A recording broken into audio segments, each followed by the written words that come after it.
Whooping cough cases are on the rise in the Texas Panhandle. More than 10 cases have been reported over the past 2 months. That's according to the Amarillo Public Health Department. Whooping cough affects all ages but can be more life-threatening for children and infants.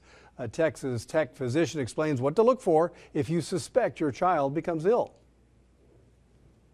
If caught early, you can treat this disease with antibiotics, usually, preferably if we catch the illness within 21 days.